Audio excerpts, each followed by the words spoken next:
자, 이정렬 전 판사님 모시겠습니다. 저희 결정문 전문 다 읽어봤어요. 진짜 재미없긴 재미없더라고. 첫 페이지가 이거예요, 이거. 요거 한 줄 써있도록 주문은 피청구인 박근혜 대통령을 파면한 대통령. 좋았어. 선고 일시도 딱 적더라고. 시계를 괜히 본 게 아니야. 여기다 적어야 되더만요, 시간을. 예. 네. 그래서 왜 헌재 판결할 때 보면 이정희 재판관이 고개를 들어요, 이렇게. 이 마지막 부분을 읽으면서. 그때 시간을 확인한 거예요. 그리고 나서 이 결정문 내기 전 여기다 시간을 썼더라고. 그런 거고. 마지막 장이 이겁니다, 이렇게. 이름 쭉 써놓고 사인하는 거죠. 예, 그쵸? 다 읽어보니까 내용이 그거더라고요. 왜 거짓말했어? 왜 안 나왔어? 파면이야, 세 줄이야, 세 줄.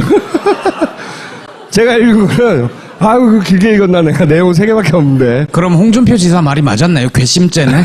하여튼 저는 그렇게 읽었어요. 그렇게 읽고. 근데 이제, 읽다가, 마음에 안 드는 대목 사실 많았어요, 저는. 전 방송에서 그러셨잖아요. 앞에 나쁜 거 나오면 뒤에 좋은 거 나오고, 앞에 좋은 거 나오면 뒤에 나쁜 거 나온다. 그렇지만, 그날 쭉 분위기를 보면 불안했던 적은 없어요? 불안했던 적은? 탄핵소추 사유 중에 제일 중요했던 거는 국정농단이었거든요. 네. 국정농단이 기각이 나오기 시작하면 아닐 것 같았어요. 그러니까 통으로 다 날아가는 거니까. 근데 그렇죠. 처음 게 공무원 임면권 네. 남용이어서 저거는 별로 시체말로 크게 의미가 중요하지 없는 않으니까. 영향가 없는 건데 왜 저게 1번으로 나올까 싶어서 되겠구나. 그 잘난 척을. 그 결정문의 구조상으로 보면 우리 그 선고 발표문을 들을 때는 절차상 문제 먼저 하고 네. 그다음에 기각되는 그러니까 받아들이지 않는 부분 나오고 받아들이는 게 나왔잖아요. 네. 근데 결정문 구조는 받아들이는 게 먼저 있어요. 그리고 기각하는 게 3개가 나중에 쭉 나와요. 그러니까 실제 결정문의 구조대로 읽은 게 아니고 따로 순서를 잡았구나. 왜 그런 거예요? 법정에 소란스러울까 모르는 거 아닌가? 일단 여러 가지 이유가 있지만 첫 번째는 네. 이 사유 때문에 파면한다라고 하면 나머지는 들을 필요가 없잖아요. 그러면 난리가 나지 보통. 예, 그냥 거기서 만세 부르고 다 나갈 텐데. 혹은 극적인 효과 끝까지 예, 그렇죠. 듣게 하게끔. 반대하는 사람들도 가만히 있지 않을 거고. 그렇죠. 그렇게 해놓고 나니까 사실 보충 의견이 상당히 긴데 아무 얘기를 안 한 게 다 끝났는데 보충 의견이 있다 정도만 하지 실제 보충 의견의 내용은 어떤 거다라고 얘기하는 몇 줄 하고 말았죠. 예, 의미가 없어져 버린 거죠. 네. 이 헌재 재판 과정에서 뭐랄까요, 처음부터 8대5는 아니었다고 저는 생각해요. 그때 이름 2명이 나오고 나머지 3명 정도는 기각 가능성이 높다 정도로 정리된 정보가 있었던 거예요, 처음에. 제가 내일 그 2분 중에 한 분을 만나니까 물어볼게요. 네. 그 양반이 실제 기각을 시키려고 했다 아니다의 문제가 아니라 그 양반이 그런 의지를 가진 것으로 분석한 거죠. 네. 그럴 거라고 분석한 정보. 그리고 청와대는 비밀리에 그 정보에 기반해서 새 내각도 준비하고 있었어요. 실제로. 그 중에 현직 방송인도 있어요. 전 누군지도 알아요. 지금 의미 없으니까 공개할 필요는 없지만 현직의 방송인에 있는 사람들 중에도 그 내각 제의를 받고 가서 회의한 사람도 있어요. 이때 친박은 전략을 짭니다. 그러니까 확실하니까 거의 한 명만 넘어오면 되잖아요. 둘 중에 하나예요. 3월 13일 넘기든가 아니면 그 남아있는 3명 중에 한 사람을 확실하게 일로 넘기든가. 그러려면 지금 탄핵까지 간 것이 그 국회를 통과한 것이 촛불에 사람들이 너무 많이 나와서 그런 거 아니냐 이런 인식이 있었던 것 같아요. 그래서 이제 친박 집회를 막 키우는 거지. 친박 집회. 그러면서 가짜뉴스 막 돌리는 거죠. 여론을 만들어내기 위해서. 그리고 국회의원들, 자유한국당 출신 국회의원들 중에 대선 후보급이라고 할 수 있는 김문수 의원 같은 도지사 같은 양반들이 집회 참석하기 시작하는 것도 비슷한 시점에 막 이루어져요. 그리고 법정에서는 법리로 싸울 일이 아니라고 생각한 거죠, 이게. 여론전을 시작하는 거죠, 거기서. 그리고 이제 개인들을 협박합니다. 현재 재판관하고, 특검도 협박하고 막 난리치고, 이거 만약에 탄핵을 인용했다가는 큰일 나겠다. 자기들 생각에는 큰일 나겠다는 분위기를 느끼라고 그 전략을 일관되게 전방위로 구사해요. 너무 고마워 그 전략을 짠 사람에게 나는. 그게 근데 왜 이 전략이 멍청했냐면 헌법재판관들은 그 사람들이 서로 보수적이라 하더라도 어쨌든 평생 전문 직업인이었잖아요. 저기 써야 돼. 뭐를. 이런 이유로 기각한다고. 그럼 여기 들어갈 이유, 법리가 등장해 줘야 되잖아요. 예를 들어서 그 대통령 변호인 측으로부터 단 하나도 등장하지 않는 거야. 그러면서 대신에 굉장히 중요한 포인트가 몇 가지 있어요. 제가 알기로는. 하나는 삼성 이재용 부회장이 구속영장 발부가 되죠. 유일하게 이동호 변호사라고 헌재 재판관 출신이 드디어 이 헌재 재판 갔다고 할 정도의 법리를 했는데 그 중에 핵심이 뭐냐면 이재용 영장 기각됐지 않냐 이거였거든요. 근데 이게 날아가 버렸어요. 이 사람 입을 다물어요 거기서. 재청구 됐을 때는 구속이 됐으니까. 구속이 돼버려가지고.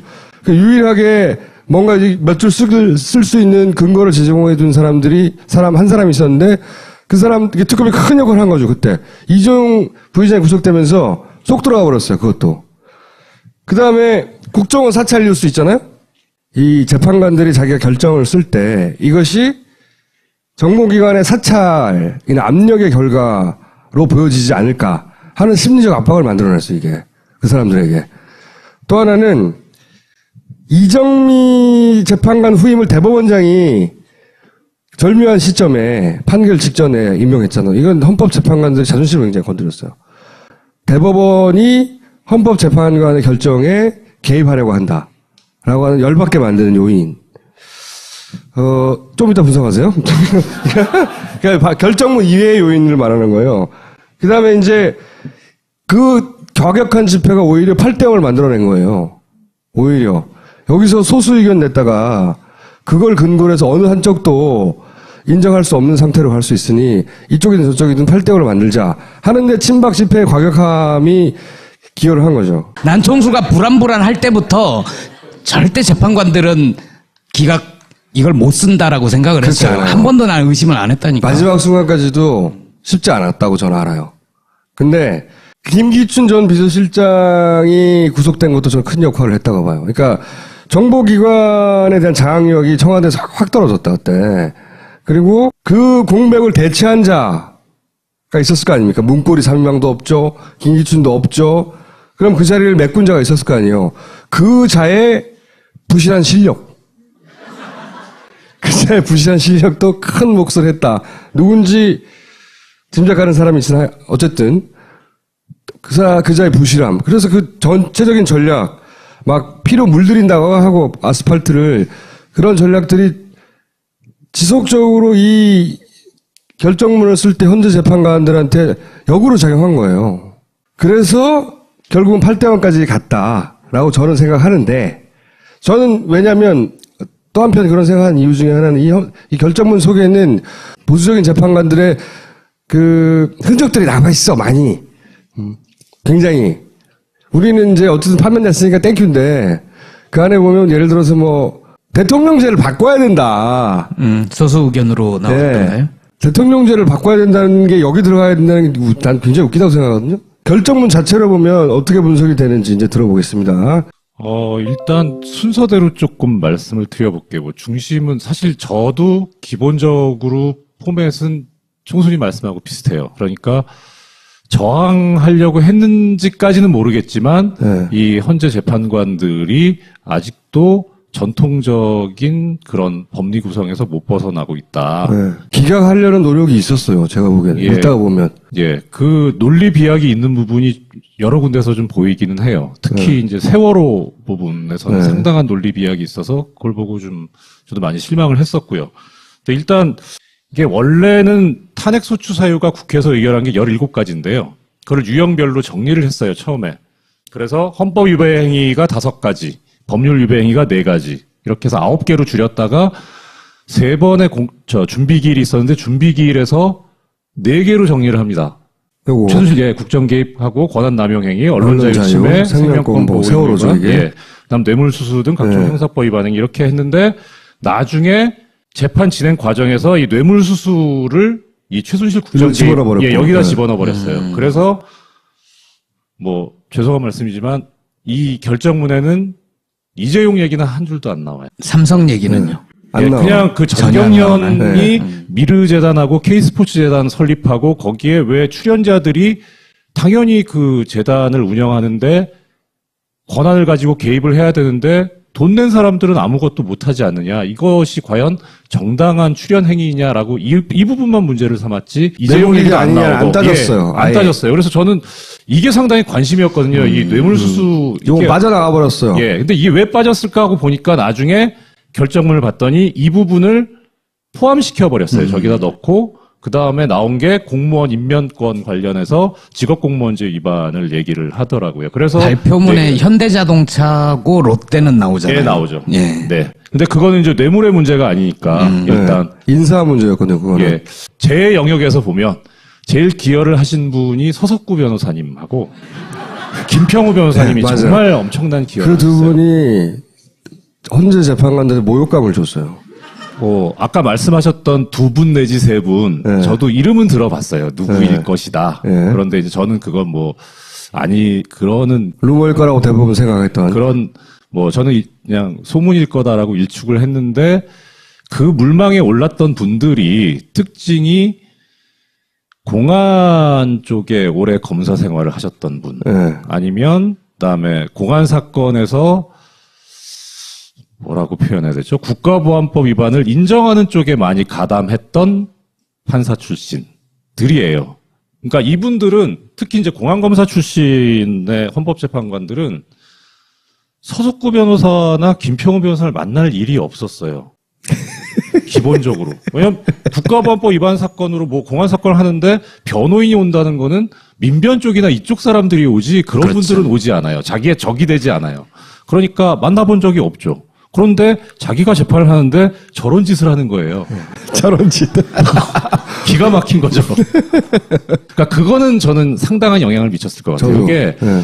그러니까 그 중에 어떤 법리적인 주장이 있었으면 그래 좀 헛짓을 하지만 그래도 법률가가 얘기하는 건데 한번 검토는 해보자라는 생각이 들었을 수 있었는데 법리적인 얘기도 안 했을 뿐만 아니라 설령 법리적인 얘기를 한다고 해도 평소 행실이 저런데 저 말이 진실일까라고 하는 생각이 들어요. 일단 재판관을 무시했으니까요. 맞아요. 예. 니네들 너 법 알아? 이런 정도의 태도를 취하니까. 그러니까 사실 그 강일원 재판관이 약간 부적절한 얘기를 하기는 했어요. 어떤 그러니까 부분에서요? 법정에서 헌법 재판을 잘 안 해보셔서 모르시는 것 같은데 이게 아니 열받게 하니까 예, 자기도 그러니까. 예, 감정적인 연산 나갔지. 예, 맞아. 그래서 저러다가 기피 먹지 싶었는데 안 그래도 기피 신청하더라고요. 근데 그거는 지연 전술이라고 처음에 이제 배척을 해버려서 다행이긴 했는데 그만큼 강일원 재판관도 화가 났었고 또 그렇게 하니까 보는 입장에서는 다른 분들은 좀 화나시고 열받아 하시는데 저는 잘 되겠구나 저분은 사실 특히 서석구 변호사님 같은 경우에는 저희 제가 속한 법인에서 노무현 대통령님 관련 사건들을 많이 하거든요. 왕의 호두 이런 사건도 있었고 한데 그 상대방으로 많이 오세요. 그분이 선임되면 저희는 아주 고마워요. 네, 그래서 처음에 이걸 먼저 판단을 했어요. 결정문에서는. 그러니까 인정되는 부분을. 이게 제일 크니까 권한 남용에 관해서. 그리고 안 받아들여진 부분을 뒤에 판단을 했는데 실제 발표를 할 때는 안 받아들여진 부분을 먼저 한 거죠. 요걸 먼저 했다는 거죠. 예, 그렇죠. 이 결정문에는 요게 먼저 있다는 거죠. 예. 발표는 거꾸로 했고. 그러니까 여러 개 배척된 부분 중에서 보면 이 부분이 좀 저는 논리의 비약이 있다고 생각이 드는 건데 공무원 임명권 남용 이게 소추 사유가 뭐였냐면 문체부 국장 그다음에 1급 공무원들을 사표를 6명을 받아가지고 그중에 3명만 수리를 하거든요. 그러면서 많이 들어보셨지 않습니까? 이 사람이 아직도 여기 지금 있습니까? 나쁜 사람이라고 나쁜 하는. 사람. 예. 그 사건이에요, 이게. 네. 그런데 여기에서 헌재가 뭐라고 판단을 했냐면 이게 왜 이렇게 된 거냐 하면 최순실 사익 추구를 위해서 하는데 그게 방해가 되니까 이 사람들을 날린 거다, 면직시킨 거다라고 주장을 했는데 사익 추구에 방해된다고 볼 만한 자료가 없다 이렇게 인정을 했어요. 근데 그럼 이거는 그 유진용 씨가 나와서 얘기했잖아요. 참 나쁜 사람들, 아직도 이 사람들이 여기 있습니까? 이거는 해석이 안 되는 거예요. 그 부분을 안 받아들인 거예요. 그 다음에 또 하나는 뭐냐면 나중에 인용되는 부분, 받아들이는 부분에서 뭐라고 하냐면 최순실이 공직자를 박근혜한테 추천했다라는 얘기가 나와요. 추천은 하는데 면직할 때는 개입을 안 했다라는 게 앞뒤가 안 맞아요.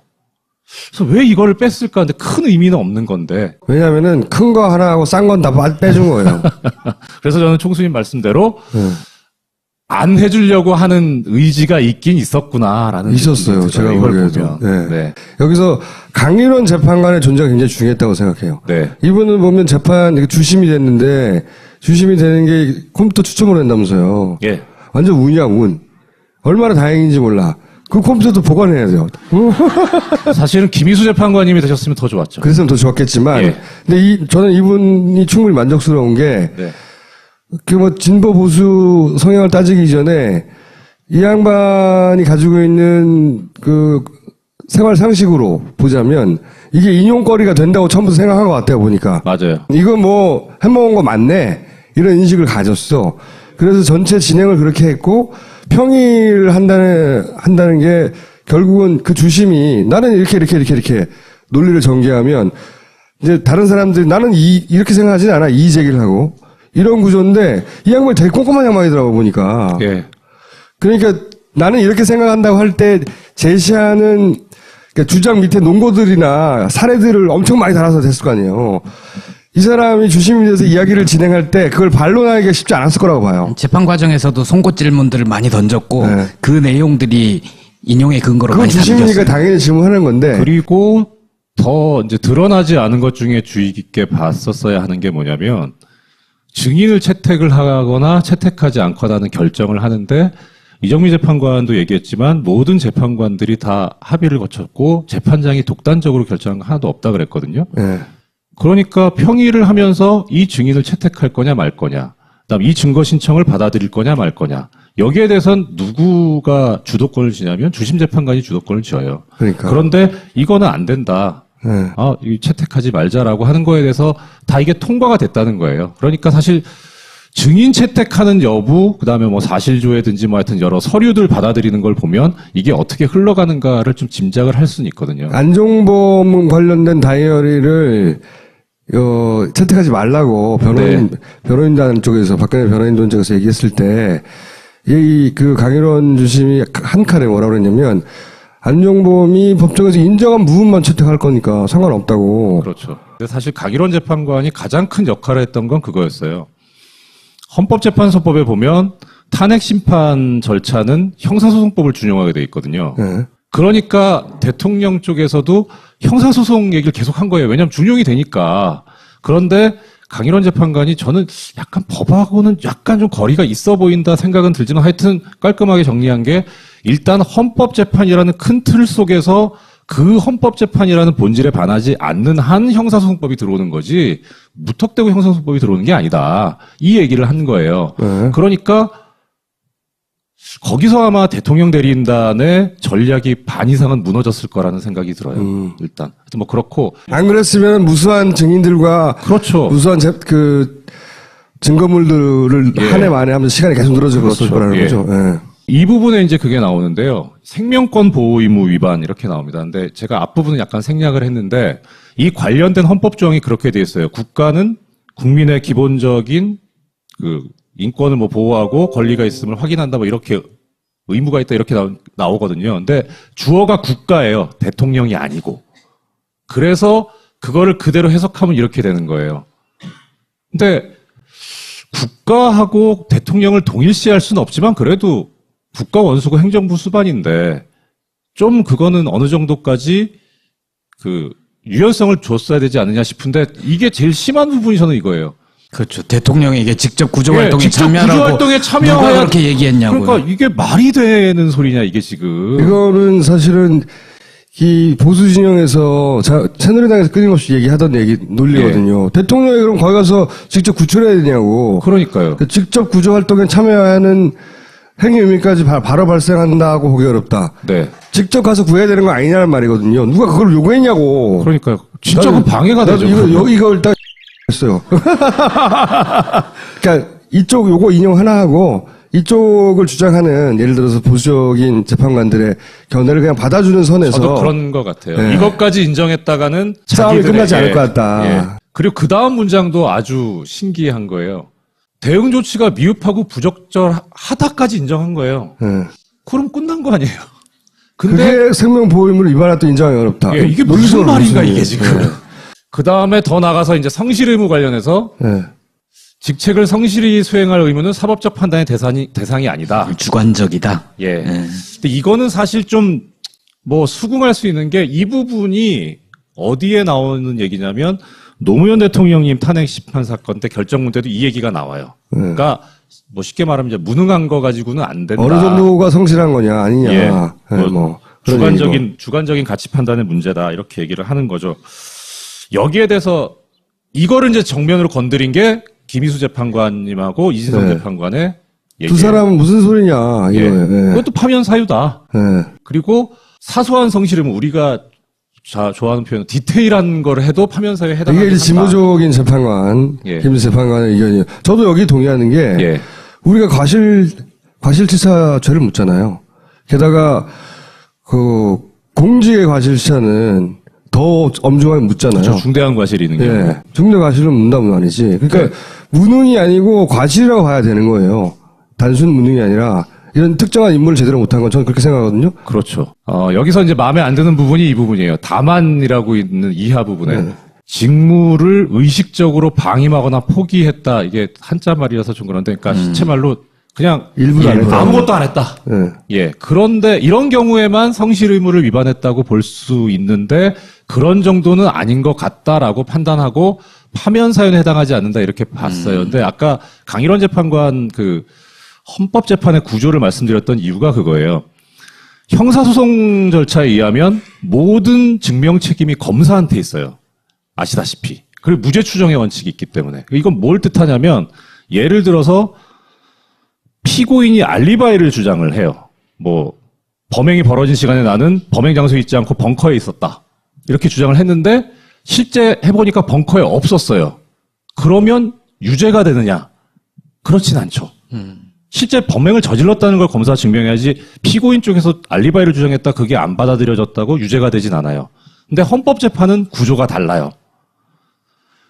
특히 강일원 재판관이 얘기했던 거 하고 이진성 재판관이 얘기했던 그 기억하실 겁니다. 저기 이게 보통 날이냐 이 날이. 국민들 다 기억하는데 니네가 더 잘 알잖냐. 밝혀라. 그러니까 보통은 그 어떤 사유나 사실이 있다는 걸 주장하는 쪽에서 증명할 책임을 지는데 여기에서는 이 헌법재판의 구조에서는 형사소송과는 달리 대통령 측에서 벌어진 일이니까 그쪽이 자료가 많으니까 니네가 증명해라. 증명 못하면 없는 걸로 친다. 이렇게 가야 맞는데 실제 앞부분의 이 보충 의견에서는 그렇게 써요. 대통령이 그날 뭐 했다 시간대별로 이렇게 주장하는데 택도 없다 말도 안 된다 그럴 리가 없다 다 배척을 했어요. 그러면 아무것도 안 한 거거든요. 법률적으로는. 그럼 여기에 해당해요. 아무것도 그렇죠. 안 한 거예요. 그렇죠. 근데 그렇게 다 배척을 해놓고 이렇게 하니까 이것도 앞뒤가 안 맞은 거예요. 의식적으로에 걸리는 거 아니에요? 무의식 상태에서 방임하거나 포기한 경우. 죄송합니다. 그 부분을 제가 미처 캐치하지 못했어요. 사실 우리가 세월호 부분 때문에 물론 탄핵 인용이라는 결과는 좋지만 세월호 부분 때문에 상당히 실망을 했었는데 그게 어떻게 보면 정치적으로나 그러니까요. 어떤 앞으로의 사회 통합까지는 모르겠는데 그런 부분에 있어서는 그랬던 것 같아요. 저는 김기춘이 있었다면 이렇게 안 했을 거라고 이렇게 무식하게. 네, 맞아요. 앞에서는 그 헌재 재판관들을 대우해주고 뒤로 협박할지언정 이렇게는 안 했을 거라고 봐요. 보통 김평호 변호사 얘기했던 국회 수석 대변인이니 이건 법관이 아닌 거예요 이런 말들은 예. 그냥 서면에 쓰고 내면 돼요. 읽어보다 열받으라고. 근데 그걸 법정에서 하니까 텔레비 카메라를 향해서 예, 게다가. 그것도 카메라 향해서. 예. 그래서 의도적인 거란 말이죠. 그래서 저는 어떤 의미에서 굉장히 기적적으로 된 거다. 아, 이거 박근혜 운이 끝났구나라는 생각도 했어요. 다 끝났구나. 대한민국 국민의 운이 아직 안 죽은 거죠. 그러니까 박정희로 시작해서 박근혜가 이렇게 끝이 나는구나. 이렇게 철저하게 몰락해가지고 이런 전략을 써서 굉장히 어울리는 종말이다. 저도 이거를 말씀드리고자 하는 가장 큰 이유는 그거예요. 지금 총수님 말씀하신 거하고 일맥상통하는데 헌법재판관이 훌륭해서 이 탄핵 인용된 거 아니에요. 절대. 그러니까요. 예. 그 사람들도 어쩔 수 없게 만든 사람들이 우리잖아. 응? 그래서 저는 스스로한테 박수 쳐줘도 된다고 보고 특히 바꿔야 될 게 아직도 많다. 예. 더군다나 저는 안창호 재판관의 보충위원회 보면 저는 이 판결에 왜 이겼냐 도저히 이해가 안 가는데 제왕적 대통령제 있잖아요. 그런 얘기 나오면서 아까도 왜 세월호 때 직접 가서 구하란 말이냐 묻고 있었잖아요. 그러니까 보수 진영에서 끊임없이 주의했던 논리나 우려들이 여기 담겨 있는 게 있어요. 그중에서 제일 웃긴 게 저는 마지막에 제왕적 대통령제에 대해서 따로 챕터를 또 뽑아요. 네. 뽑아가지고 분권 국가로 가야 된다고. 이 얘기를, 그러니까 인용되는 부분이 28장인데, 이 양반만 14장을 썼어요, 이거를. 이건 저는 서비스라고 봐요. 내가 서비스 좀 할게. 내가 할 수 없이 인용을 했고, 서비스 좀 할게. 권성동 그 법사위원장이자 소추위원장, 그 사람이 끝나자마자 했던 말이 그 분권형 개헌해야 한다는 말이잖아요. 탄핵이 됐는데, 아직도 여전히 얘네들은 세상이 크게 바뀌었다고 생각하기보다는 어떻게든 자기가 원하는 방향으로 가려고 하는 꾸질꾸질 꼼지락 하고 있어요. 네. 네. 특히 틈만 있으면 글로 안창호 갈 거예요. 재판관 같은 경우에는 딱 그 얘기를 먼저 내잖아요. 이거는 보수와 진보 이념의 문제가 아니다. 그러니까 그게 그 소리는 뭐냐면 나는 하기 싫지만 해야 될 것 같아. 아직도 갈 길 멀다. 여기도 그렇고. 자, 이건 여기까지 하겠습니다. 감사합니다. 감사합니다. 그 사람들이 서로 보수적이라 하더라도 어쨌든 평생 전문 직업인이었잖아요. 저기 써야 돼. 뭐를. 이런 이유로 기각한다고. 그럼 여기 들어갈 이유, 법리가 등장해 줘야 되잖아요. 예를 들어서 그 대통령 변호인 측으로부터 단 하나도 등장하지 않는 거야. 그러면서 대신에 굉장히 중요한 포인트가 몇 가지 있어요. 제가 알기로는. 하나는 삼성 이재용 부회장이 구속영장 발부가 되죠. 유일하게 이동호 변호사라고 헌재 재판관 출신이 드디어 이 헌재 재판 갔다고 할 정도의 법리를 했는데 그중에 핵심이 뭐냐면 이재용 영장 기각됐지 않냐 이거였거든요. 근데 이게 날아가 버렸어요. 이 사람 입을 다물어요 거기서. 재청구 됐을 때는 구속이 됐으니까. 구속이 돼버려가지고. 유일하게 뭔가 몇 줄 쓸 수 있는 근거를 제공해 둔 사람 한 사람이 있었는데 그 사람 특검이 큰 역할을 한 거죠 그때. 이재용 부회장이 구속되면서 쏙 들어가 버렸어요 그것도. 그 다음에 국정원 사찰 뉴스 있잖아요. 이 재판관들이 자기가 결정을 쓸 때 이것이 정보기관의 사찰이나 압력의 결과로 보여지지 않을까 하는 심리적 압박을 만들어냈어요 이게 그 사람들에게. 또 하나는 이정미 재판관 후임을 대법원장이 절묘한 시점에 판결 직전에 임명했잖아요. 이건 헌법재판관들의 자존심을 굉장히 건드렸어요. 대법원이 헌법재판관의 결정에 개입하려고 한다라고 하는 열받게 만드는 요인. 좀 이따 분석하세요. 그러니까 결정문 이외의 요인을 말하는 거예요. 그 다음에는 별로 시체말로 크게 의미가 없는 않으니까. 영향가 없는 건데 왜 저게 1번으로 나올까 싶어서 되겠구나. 잘난 척은. 그 결정문의 구조상으로 보면 우리 그 선고 발표문을 들을 때는 절차상 문제 먼저 하고 네. 그다음에 기각되는 그러니까 받아들이지 않는 부분 나오고 받아들이는 게 나왔잖아요. 네. 근데 결정문 구조는 받아들이는 게 먼저 있어요. 그리고 기각하는 게 3개가 나중에 쭉 나와요. 그러니까 실제 결정문의 구조대로 읽은 게 아니고 따로 순서를 잡았구나. 왜 그런 거예요? 법정에 소란스러울까 모르는 거 아닌가? 일단 여러 가지 이유가 있지만 첫 번째는 네.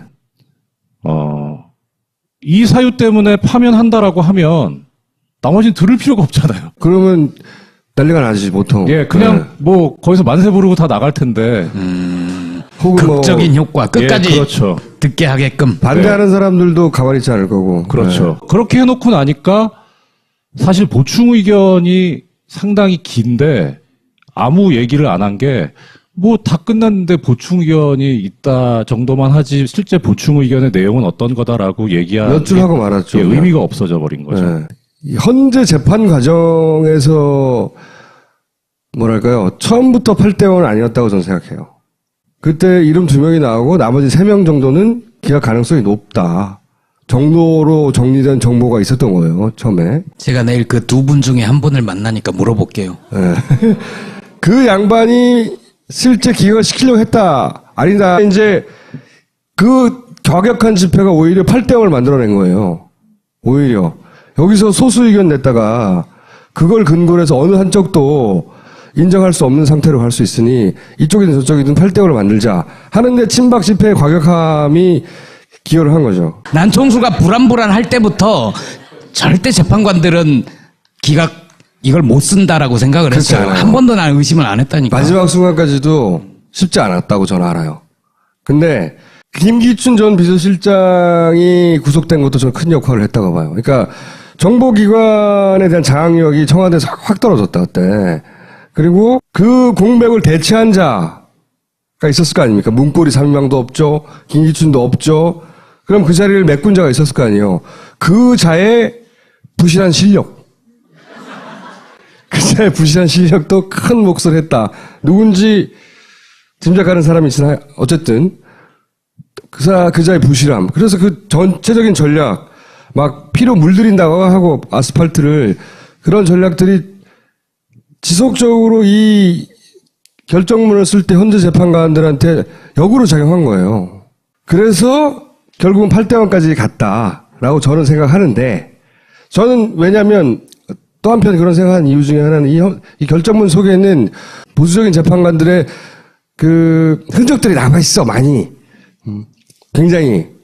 우리는 이제 어쨌든 판명됐으니까 땡큐인데, 그 안에 보면 예를 들어서 뭐 대통령제를 바꿔야 된다. 소수 의견으로 나왔던가요? 네. 대통령제를 바꿔야 된다는 게 여기 들어가야 된다는 게 난 굉장히 웃기다고 생각하거든요. 아예 문제가 아니라 그 양반이 그런 의지를 가진 것으로 분석한 거죠. 네. 그럴 거라고 분석한 정보. 그리고 청와대는 비밀리에 그 정보에 기반해서 새 내각도 준비하고 있었어요. 실제로. 그 중에 현직 방송인도 있어요. 전 누군지도 알아요. 지금 뭐 의미 없으니까 공개할 필요는 없지만 현직의 방송인에 있는 사람들 중에도 그 내각 제의를 받고 가서 회의한 사람도 있어요. 이때 친박은 전략을 짭니다. 그러니까 확실하니까 거의 한 명만 넘어오면 되잖아요. 둘 중에 하나예요. 3월 13일 넘기든가 아니면 그 남아있는 3명 중에 한 사람을 확실하게 일로 넘기든가. 그러려면 지금 탄핵까지 간 것이 그 국회를 통과한 것이 촛불에 사람들이 너무 많이 나와서 그런 거 아니냐. 이런 인식이 있었던 것 같아요. 그래서 이제 친박 집회를 막 키우는 거지. 친박 집회. 그러면서 가짜뉴스 막 돌리는 거죠. 여론을 만들어내기 위해서. 그리고 국회의원들, 자유한국당 출신 국회의원들 중에 대선 후보급이라고 할 수 있는 김문수 의원 같은 도지사 같은 양반들이 집회 참석하기 시작하는 것도 비슷한 시점에 막 이루어져요. 그리고 법정에서는 법리로 싸울 일이 아니라고 생각한 거죠, 이게.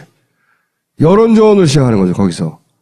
그리고 이제 개인들을 협박합니다. 현재 재판관하고, 뭐, 특검도 협박하고 막 난리치고, 아, 이거 만약에 탄핵을 인용했다가는 큰일 나겠다. 자기들 생각에는 큰일 나겠다는 분위기를 느끼라고. 그 전략을 일관되게 전방위로 구사해요. 너무 고마워, 그 전략을 짠 사람에게 나는. 그게 근데 왜 이 전략이 멍청했냐면, 헌법재판관들은, 자, 이정렬 전 판사님 모시겠습니다. 저희 결정문 전문 다 읽어봤어요. 진짜 재미없긴 재미없더라고. 첫 페이지가 이거예요, 이거.